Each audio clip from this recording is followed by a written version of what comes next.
The government have always said that this scheme should be self-financing, but there is room for money to be given to British Rail to cover the cost of environmental improvements.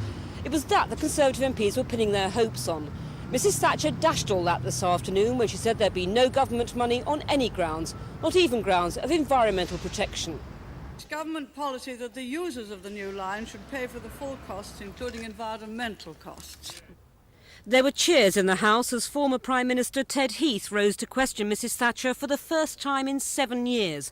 The last time he did so was over the Falklands conflict.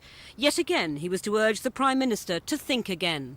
Is my right honourable friend aware that the extra 500 million which British Rail has now undertaken to spend is concerned with the protection of the environment, whether it's in the Weald of Kent or whether it's in the gardens and the homes of the people in the London boroughs? Mr Speaker, I have enunciated correctly the general principle. We do not, in fact, subsidise the airways to the continent. If it is apparent that British Rail feel they can go ahead using their own resources and the resources which they can gain from the private sector by way of investment, then I think that is the proper way to proceed.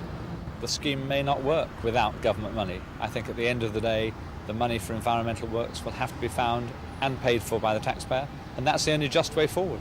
Confusion reigns, doesn't it? That's very clear from the statement today. Nobody doubts it's going to cost from £500 million to £1 billion more.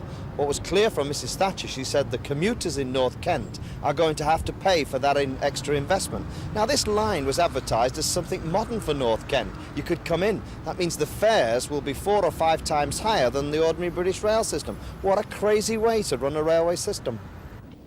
Last night, Conservative MPs were claiming victory when British Rail announced their environmentally sensitive route. Now Ted Heath is warning it may never be built at all. British Rail could be put in the position of saying, well, we just can't produce a fast link. It's going to cost us this amount. If we try to do it and damage the environment, we shall never be allowed to do it. So then you'll come to a standstill.